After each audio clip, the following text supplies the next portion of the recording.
La justice depuis des siècles est en Allemagne la putain des princes. Chaque pas que vous faites vers elle construit une allée pavée d'argent massif, et c'est votre pauvreté et votre avilissement qui paient les verdicts que vous obtenez. Songez aux papiers timbrés, à vos révérences dans les chancelleries et aux heures que vous y passez à attendre. Songez aux émoluments des scribes et des greffiers. Il vous est loisible de plaider contre le voisin qui vous vole une pomme de terre, mais essayez donc de plaider contre le vol qui, au nom de l'État et sous le prétexte de redevances et d'impôts, est commis chaque jour et s'en prend à votre bien pour qu'une légion de fonctionnaires inutiles profite de votre sueur. Essayez un peu d'engager une procédure contre l'arbitraire, des quelques penses repues auxquelles vous êtes livrés, contre ce qui porte le nom de loi. Essayez d'accuser l'État de faire de vous des bêtes de somme. Essayez de réclamer contre la perte de vos droits d'homme. Quels tribunaux recevront vos plaintes? Quels juges diront la justice? Que sont en effet les constitutions en Allemagne? Rien que paille battue dont les princes se sont attribués tout le grain. Que sont nos assemblées? Rien que de pesants charrois qu'on peut bien, une fois ou deux, mettre en travers de la cupidité de ces princes et de leurs ministres, mais dont on ne pourra jamais faire le rempart de la liberté allemande. Que sont nos lois électorales? Rien que des violations des droits d'hommes et de citoyens du plus grand nombre des Allemands. Songez à la loi électorale dans le Grand-Duché, où personne n'est éligible, quelle que soit sa droiture et ses bonnes intentions. Songez à la Constitution du Grand-Duché. Ces articles stipulent que le Grand-Duché est inviolable, sacré et irresponsable. Cette dignité se transmet héréditairement à sa famille. Il possède le droit de faire la guerre et à tous, pouvoir sur l'armée. C'est lui qui convoque les États provinciaux, les ajourne ou les dissout.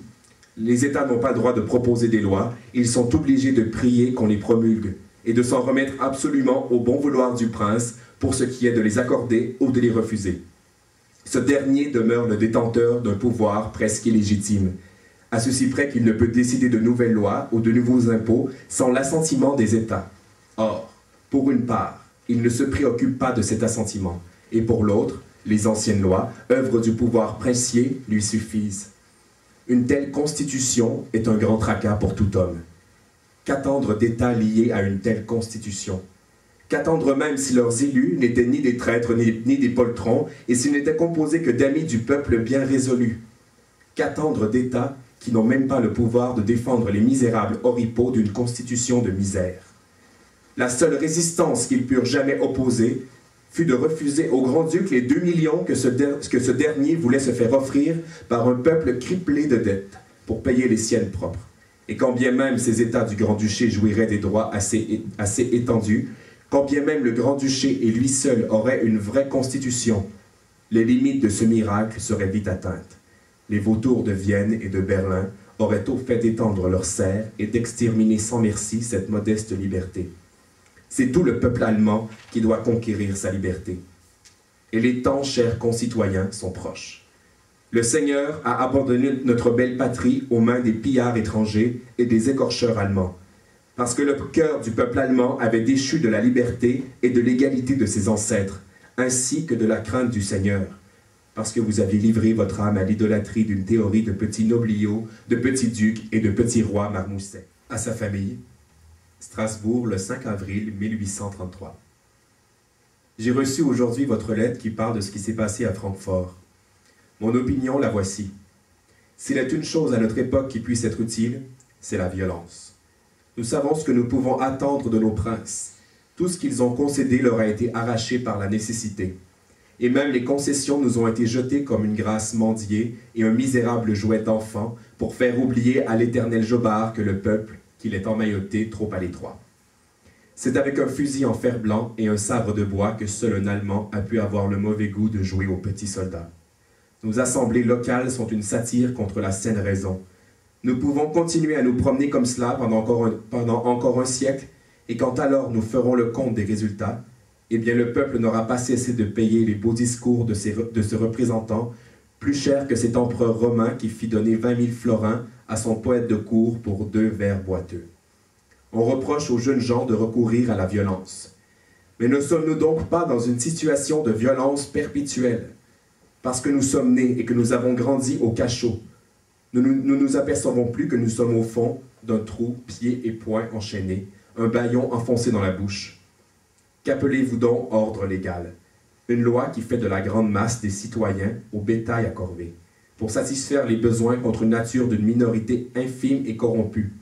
Et cette loi, appuyée par la violence brutale des militaires et par les roublardiers stupides de ces sbires, cette loi n'est qu'une violence brutale et perpétuelle qui est faite à la justice et à la seule raison. Et je la combattrai de la bouche et de la main chaque fois que je le pourrai. Si je n'ai pas pris part à ce qui s'est passé, et si je ne prends pas part à ce qui se passera peut-être, ce n'est ni par réprobation ni par crainte. C'est uniquement parce que, dans le moment présent, je considère tout mouvement révolutionnaire comme une entreprise vaine, et que je ne partage pas l'aveuglement de ceux qui voient dans les Allemands un peuple prêt à lutter pour ses droits. C'est cette opinion aberrante qui a provoqué les événements de Francfort, et l'erreur a été lourdement expiée. L'erreur n'est du reste pas un péché, et l'indifférence des Allemands est véritablement telle qu'elle défie tout calcul. Je plains de tout cœur ces malheureux. Est-ce qu'aucun de mes amis ne serait impliqué dans l'affaire? Lenz à Lavater. Vers le 1er avril 1776. Sur la route de Weimar, quelques heures après Francfort. Lavater. À mi-parcours, je reçois le coup de grâce, l'annonce que mademoiselle de Wallner est fiancée à un homme qui ne la mérite pas, qui ne sait pas l'apprécier, dépourvu qu'il ait du sens du beau et du bien, et peut-être simplement égoïste sous le masque de l'amour. Mon destin est accompli. Je suis voué à la mort. Mais je voudrais mourir en pleine gloire, que ni mes amis ni le ciel ne rougissent de moi. Mais elle dans les bras d'un autre, est malheureuse. Savoir cela est une idée maudite. Serviteur de Dieu, tends la main et sauve-la, elle plutôt que moi, pour que je puisse partir en paix.